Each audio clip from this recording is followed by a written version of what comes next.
नमस्कार। आज हम एसआरए के सेक्शन 36 और 37 को डिस्कस कर रहे हैं। ये दोनों सेक्शन जो है वो चैप्टर 7 के अंदर जो है आते हैं। चैप्टर 7 क्या है? चैप्टर 7 जो है वो इंजंक्शन के बारे में डिस्कस करता है। इंजंक्शन क्या है? इंजंक्शन एक प्रिवेंटिव रिलीफ है। अब ये जो है वो कितने प्रकार के होते हैं, सबसे पहले ये देखना है हमें। इंजंक्शन दो प्रकार के होते हैं, एक टेम्परेरी हो गया और एक परपेचुअल हो गया। टेम्परेरी इंजेक्शन को हम हिंदी में कहते हैं अस्थायी व्यादेश, और इंजेक्शन को हम व्यादेश कहते हैं। और परपेचुअल इंजेक्शन जो होता है वो है शाश्वत निषेधाज्ञा। टेम्परेरी इंजेक्शन जो होता है वो कौन से प्रोविजन के अंदर गवर्न होता है? वो order 39 rule 1 and 2 of CPC civil procedure code के अंदर गवर्न होता है। और अगर परपेचुअल इंजेक्शन की बात करें तो वो एसआरए के अंदर सेक्शन 38 और 39 के अंदर गवर्न होता है। जो टेम्परेरी इंजंक्शन है उसको हम इंटरलॉक्यूटरी ऑर्डर भी कहते हैं और इंटरिम ऑर्डर भी कहते हैं, जो कि प्रोसीडिंग की मिडल के अंदर या ड्यूरिंग द प्रोसीडिंग मिलता है। और परपेचुअल जो होता है वो प्रॉपर केस जो होता है सॉल्व होने पे कोर्ट के द्वारा दिया जाता है। उसकी डिग्री जो है वो केस डिसाइड होने पे दी जाती है।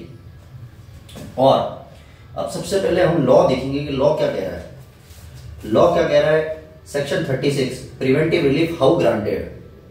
Preventive relief is granted at the discretion of the court by injunction। और injunction कैसे हैं? perpetual और temporary।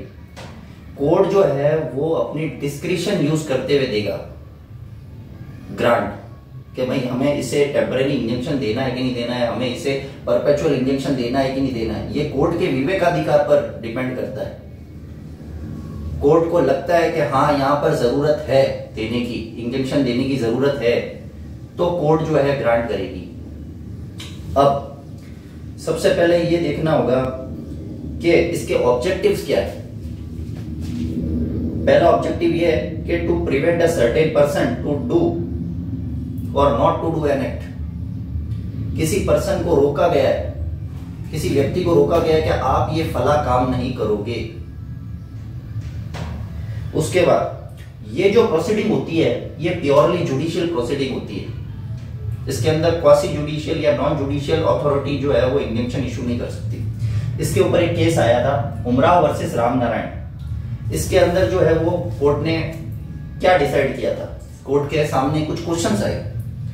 Question arise which court can issue injunction? किस कोर्ट के पास है?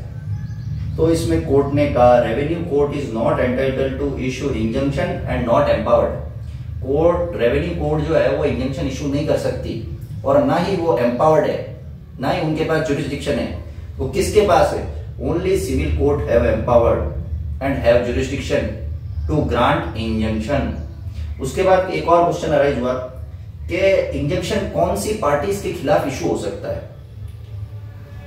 On whom the injunction can be issued, against injunction can be issued।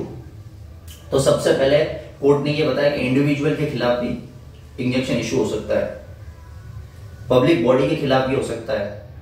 Public body में कौन आता है? म्युनिसिपल कॉर्पोरेशन वगैरह। गवर्नमेंट और स्टेट के खिलाफ भी हो सकता है इंजंक्शन इशू। एग्जांपल कि आपकी लैंड है, कोई खेत है, उसमें से कोई हाईवे जाने वाला है और स्टेट जो है वो इलीगल तरीके से आपकी जो है वो प्रॉपर्टी मान लो एक्वायर करनी है उसको, और वो कर रही है, तो आप कोर्ट में जाके इंजंक्शन ले सकते हो। इसको हम दूसरी भाषा में, जनरल भाषा में कहें तो स्टे ले लिया कि स्टे ले लो। तो क्या है कि सामने वाली पार्टी जो है वो काम ना करे, कोई गलत काम ना करे। अब डिस्क्रिशन पे बात आती है कि भाई डिस्क्रिशन क्या है? कि डिस्क्रिशन तो ग्रांट भी कर सकती है और रिफ्यूज भी कर सकती है कोर्ट। तो इस पर एक केस आया जो हमने कल भी डिस्कस किया था, American Express bank versus Calcutta steel company. इसके अंदर जो है वो कोर्ट ने ये कहा द ग्रांट और refusal of relief of declaration and injunction under the provision of section 34 and 38, 39 and order 39 is discretionary. The plaintiff can not claim the relief as of right, it has to be granted according to sound principle of law। मतलब जो ये right है court का, जो jurisdiction है, ये discretionary है, उसके विवेकाधिकार पर है। कोई प्लेंटिफ ये आके ना कह दे कि नहीं जी ये तो मेरा राइट है, आपको तो देना ही पड़ेगा इंजंक्शन, तो ये गलत है। कोर्ट को लगेगा कि हाँ यहाँ पर देना जरूरी है, तो ही जो कोर्ट है वो ग्रांट करेगी इंजंक्शन, अदरवाइज रिफ्यूज करेगी कि यहाँ पे इंजंक्शन बनता ही नहीं है प्लेंटिफ को। उसके बाद अब हम टेम्परेरी और परपेचुअल इंजंक्शन क्या होता है उसको समझेंगे। टेम्परेरी इंजंक्शन क्या है कि temporary continue until specific time और अंटिल द फर्दर ऑर्डर, ये एक टाइप का ऑर्डर है जो कि कंटिन्यू रहता है जब तक कोर्ट का कोई फर्दर ऑर्डर नहीं आ जाता या आगे कोई आदेश नहीं आ जाता। And they may be granted at any stage of the suit, जो मैंने आपको पहले बताया कि वो प्रोसीडिंग की कोई भी स्टेज पर जो है वो टेम्परेरी इंजंक्शन ग्रांट किया जा सकता है। और ये जो है वो सीपीसी के प्रोविजंस गवर्न होते हैं इस पे। उसके बाद सब सेक्शन 2 सेक्शन 37 का, अब perpetual injunction can only be granted by decree. Perpetual injunction जो है वो सिर्फ डिक्री के रूप में ही पारित हो सकता है, जो मैंने अभी आपको समझाया अर्लियरली कि वो पूरा सूट डिसाइड होने के बाद ही परपेचुअल इंजंक्शन दिया जाता है और ये मेरिट्स पे सुन के दिया जाता है, सारी पार्टियों को सुन के दिया जाता है, सारे एविडेंसेस लेने के बाद दिया जाता है। और ये जो है वो रेगुलेटेड किससे होता है, एसआरए से होता है। उसके बाद ये है कि the defendant is thereby perpetually enjoined from assertion of right और from commission of an act which would be contrary to the right of plaintiff. और यहां पर डिफेंडेंट को रोका जाता है कि आप जो है ये काम नहीं करेंगे जिससे कि प्लेंटिफ के राइट्स वायलेट होते हो। उस प्लेंटिफ के राइट्स के विरुद्ध आप कोई भी ऐसा काम नहीं करेंगे, डिफेंडेंट को इस प्रकार का आदेश दिया जाता है। अब इसमें हम जो है इनके डिफरेंसेस देखेंगे कि टेम्परेरी और परपेचुअल के बीच में डिफरेंस क्या होते हैं। टेम्परेरी सबसे पहले जो इसका बेसिस जो हम देख रहे हैं वो नेचर क्या है। टेम्परेरी है तो सरासर यही हो गया कि हाँ ये टेम्परेरी नेचर का है, कुछ समय के लिए है। और जो परमानेंट होता है उसका, परपेचुअल होता है उसका नेचर ही परमानेंट नेचर का होता है, क्योंकि वो कोर्ट डिसाइड कर चुकी होती है और प्लेंटिफ और डिफेंडेंट के राइट्स एंड ऑब्लिगेशन कोर्ट जो है वो डिसाइड कर देती है। उसके बाद प्रोविजंस क्या है, टेम्परेरी जो है वो ऑर्डर 39 में डील होता है सीपीसी के, और जो परपेचुअल है वो एसआरए के अंदर डील होता है सेक्शन 38-39 के अंदर। उसके बाद स्टेज क्या है, किस स्टेज पे दिया जा सकता है। टेम्परेरी जो होता है वो ड्यूरिंग दी प्रोसीडिंग दिया जाता है और जो परपेचुअल है वो केस के खत्म होने पे दिया जाता है, कंक्लूड होने पे। उसके बाद पार्टीज जो है उनकी क्या पोजीशन रहती है। जो टेम्परेरी होता है वो सारी पार्टीज को सुने बिना भी दिया जा सकता है। अगर इमरजेंसी आ गई तो कोर्ट जो है वो डिफेंडेंट को सुनेगी नहीं, वो सिर्फ प्लेंटिफ की प्लेंट और एफिडेविट को ही देखेगी कि वाकई में इससे टेम्परेरी इंजंक्शन देना जरूरी है कि नहीं है। और परपेचुअल में कोर्ट जो है वो सारी पार्टियों को सुनेगी, सारी एविडेंसेस देखेगी, फिर जो है वो डिसाइड करेगी कि किसके फेवर, क्या प्लेंटिफ को इंजंक्शन ग्रांट होना चाहिए कि नहीं। उसके बाद डिसीजन क्या है, ये जो है वो फाइनली डिसाइड नहीं होता, टेम्परेरी इंजंक्शन फाइनली डिसाइड नहीं होता। और जो परपेचुअल है वो कोर्ट जो है फाइनली डिसाइड कर देती है मेरिट पे। उसके बाद राइट्स है, अब राइट डिसाइड होते हैं कि नहीं होते हैं। टेम्परेरी में राइट्स डिसाइड नहीं होते, सिर्फ स्टेटस क्यू को मेंटेन किया जाता है। और परपेचुअल में राइट जो है वो कोर्ट प्रॉपरली डिसाइड कर देती है और ऑब्लिगेशन भी डिसाइड कर देती है। उसके बाद अपील, ऑर्डर्स जो होते हैं, टेम्परेरी इंजंक्शन जो होता है वो ऑर्डर के फॉर्म में होता है और ऑर्डर की सेकंड अपील नहीं होती। और परमानेंट जो होता है वो एक डिक्री के फॉर्म में होता है और डिक्री की सेकंड अपील होती है। अब टेम्परेरी इंजंक्शन जो है उसके बारे में हम कुछ थोड़ा सा डिटेल में थोड़ा सा डिस्कस कर लेते हैं हल्का सा। ये पार्टीज जो है, पार्टीज के राइट्स को प्रोटेक्ट करने के लिए और उस प्रॉपर्टी या डिस्प्यूटेड पॉइंट को या डिस्प्यूटेड इशू को या उसका स्टेटस को मेंटेन करने के लिए जो है वो टेम्परेरी इंजंक्शन दिया जाता है कि जब तक केस डिसाइड नहीं हो जाता तब तक स्टेटस क्यो बना रहे। स्टेटस क्यो क्या होता है? स्टेटस क्यो ये होता है कि जो अपनी ओरिजिनल पोजीशन पे जो चीज थी, जो प्रॉपर्टी थी, वो वैसी ही रहनी चाहिए। उससे क्या होता है कि केस को डिसाइड करने में आसानी होती है कोर्ट को। उसके बाद ये है कि भाई कोर्ट जो है वो डिसाइड करेगी कैसे? कोर्ट करेगी डिसाइड बैलेंस ऑफ कन्वीनियंस को देख के। अब बैलेंस ऑफ कन्वीनियंस क्या चीज है? बैलेंस ऑफ कन्वीनियंस होता है तराजू। आपने सोचा तराजू का भार, जिसकी तरफ ज्यादा वजन वो केस जीत गया। हमने देखा होगा हमारे बचपन के टाइम में, अभी तो आजकल यूज नहीं होते तराजू, पहले कभी यूज होते थे कि सब्जी वाला आता था, वो सब्जी को तोलता था, तो वही तराजू हो गया। बैलेंस जो है वो देखा जाता है कि किसके फेवर में ज्यादा भार है, प्लेंटिफ के है या डिफेंडेंट के है। कोई प्लेंटिफ तो कहेगा कि आप मुझे इंजंक्शन ग्रांट करो, ये मेरी सिचुएशन है, और डिफेंडेंट कहेगा कि नहीं नहीं ये सिचुएशन गलत है, झूठ है, ग्रांट नहीं होना चाहिए इंजंक्शन इसके फेवर में। तो बैलेंस ऑफ कन्वीनियंस है वो सिर्फ सिविल केसेस के अंदर देखा जाता है, और क्रिमिनल के अंदर बियॉन्ड द रीजनेबल डाउट। अगर आपका केस सिविल केस जो है वो 50% से या 51% से ऊपर है तो ये माना जाएगा कि भाई आप केस जीत रहे हो। पर क्रिमिनल के अंदर बियॉन्ड द रीजनेबल डाउट मतलब 1% भी संशय नहीं होना चाहिए, नहीं तो उसका फायदा जो है वो एक्यूज्ड को मिल जाता है। उसके बाद हम कुछ प्रिंसिपल देखते हैं कि प्रिंसिपल क्या है इंजंक्शन के। सबसे पहले है कि prima facie case made out होना चाहिए टेम्परेरी इंजंक्शन के लिए। अरे हाँ, अगर लग रहा है कि अगर इंजंक्शन ग्रांट नहीं हुआ तो बहुत उसे नुकसान हो सकता है प्लेंटिफ को, कि हाँ लग रहा है स्टार्टिंग में देख के कि हाँ नहीं इसको देना ही चाहिए, अदरवाइज बहुत नुकसान हो सकता है। दूसरा, irreparable loss will cause to the plaintiff if not granted।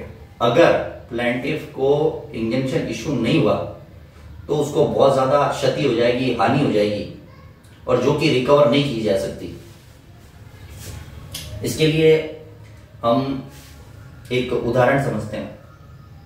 उदाहरण ये है कि ये ए का घर है, ठीक है, इसके पीछे जो गैलरी रखी थी 5 फुट की, उसने दीवार दी, गैलरी रखी थी 5 फुट की, हवा और रोशनी आती है, और उसी के पीछे जो है वो बी का घर है।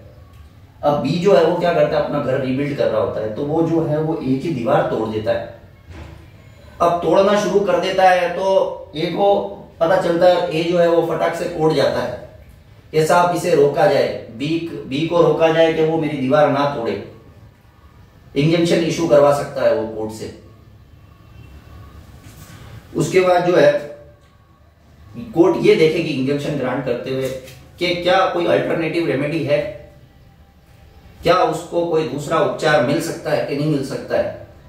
अगर मिलता है तो कोर्ट कभी टेम्परेरी इंजंक्शन या इंजंक्शन ग्रांट करेगी नहीं। क्या कॉम्पनसेशन उसके लिए एडुकेट रिलीफ है, कोर्ट ये देखेगी। फिर अब हम केस देखते हैं। केस है cotton corporation of India versus United industrial bank limited. इसके अंदर ये कहा गया कि court will orally decline the injunction if the plaint and affidavit is filed in court. Court जो है वो ये देखेगी कि जो प्लेंट लेके आया है प्लेंटिफ और एफिडेविट लगाया है क्या वो सही है, क्या प्राइमा फेसी केस बन रहा है कि नहीं बन रहा है। इसके अंदर एफिडेविट को पढ़कर देखेगी कोर्ट कि क्या ये केस बन रहा है कि नहीं बन रहा है इंजंक्शन का। अगर इंजंक्शन का केस नहीं बन रहा है तो केस जो है वो उसी समय डिसमिस भी किया जा सकता है। कोर्ट ये चेक करेगी कि कॉम्पनसेशन एडवोकेट रिलीफ है कि नहीं है। अगर कॉम्पनसेशन एडवोकेट है तो टेम्परेरी इंजंक्शन जो है वो इशू नहीं करेगी कोर्ट। उसके बाद अगला केस जो है वो ये सूर्यनाथ सिंह वर्सेस खेड़ू सिंह। इसके अंदर कोर्ट ने कहा the grant of injunction is discretionary, the same must be exercise on settled principle of law to advance the cause of justice, it should be correction by the appellate court. जो injunction है वो discretionary है, हमने बहुत अच्छे से देख लिया है। इसमें भी कोर्ट ने यही कहा, the same must be exercise on A settled principle of, ये डिसाइड होना चाहिए लॉ के बेसिस पे, जो लॉ कह रहा है उस बेसिस पे होना चाहिए। उसके बाद इंटरेस्ट ऑफ जस्टिस भी देखना है उनको, प्रिंसिपल ऑफ जस्टिस भी देखना है उनको, नेचुरल प्रिंसिपल भी देखना है कोर्ट को। और अगर किसी कारणवश पार्टीज को लगता है कि नहीं मेरे साथ तो न्याय नहीं हुआ तो अपील करेंगे, तो अपीलेट कोर्ट भी लोअर कोर्ट की गलती को सही कर सकता है, ये कोर्ट ने इसमें कहा। उसके बाद दूसरा, उसका अगला केस जो एक और नेक्स्ट केस है वो है दिलखुश वर्सेस डॉन बॉस्को। इसके अंदर कहा गया कोर्ट के द्वारा sorry, irreparable injury and comparable mischief and inconvenience are considered for the temporary injunction। अगर टेम्पररी इंजंक्शन को ग्रांट करना है तो irreparable इंजरी होनी चाहिए एक तो, दूसरा कंपेरेबल मिसचीफ होना चाहिए, और इनकन्वीनियंस अगर ये नहीं होंगे तो इंजंक्शन ग्रांट नहीं होगा। अगर ये है तो एसेंशियल सारे पूरे हो रहे हैं, कोर्ट सेटिस्फाई हो रही है, तो टेम्पररी इंजंक्शन इशू किया जा सकता है। उसके बाद नेक्स्ट केस है messrs Pidilite industry limited versus messrs Midilites corporation limited. इसमें क्या होता है कि फेविकॉल जो है कंपनी, हमने सुना है वो आई पहले एग्जिस्टेंस में, उसके बाद एक और कंपनी आई टेरिकॉल करके। अब फेविकॉल कंपनी ने केस किया कि साहब ये इस कंपनी के नाम से तो हमारा प्रोडक्ट जो है वो कम बिक रहा है, क्योंकि नेम में बहुत सिमिलरिटी है और लोग कंफ्यूज हो रहे हैं। ये बेसिकली जो केस था वो ट्रेडमार्क के नाम, ट्रेडमार्क पे बेसिस था ये केस, और जो फेविकॉल कंपनी है उसने इंजंक्शन इशू करवा दिया कोर्ट से कि साहब नाम इतना सेम है कि लोग कंफ्यूज हो रहे हैं, जिससे कि लोगों में भ्रम हो जाता है कि जो टेरिकॉल का प्रोडक्ट है वो भी फेविकॉल का ही है, वो फेविकॉल ही होगी उसकी कंपनी, मालिक कंपनी। फिर उसके बाद एक केस और है अमराव सिंह वर्सेस प्रथम दंत सभा। उसमें कोर्ट ने कहा plaintiff being a transferee of a land by a registered transfer is not entitled to injunction to prove better title. इसमें कोर्ट ने कहा कि प्लेंटिफ जो है वो अगर लैंड ट्रांसफर कर रहा है by registered transfer, registration act के अंदर रजिस्टर करके सेल डीड, तो he is not entitled on injunction to prove better title. तो वो इंजंक्शन इशू करके ये बोल नहीं सकता कि नहीं नहीं मैं हूं इसका मालिक, रजिस्ट्रेशन को रोकने के लिए कि नहीं मैं हूं मालिक, तो ये नहीं हो सकता।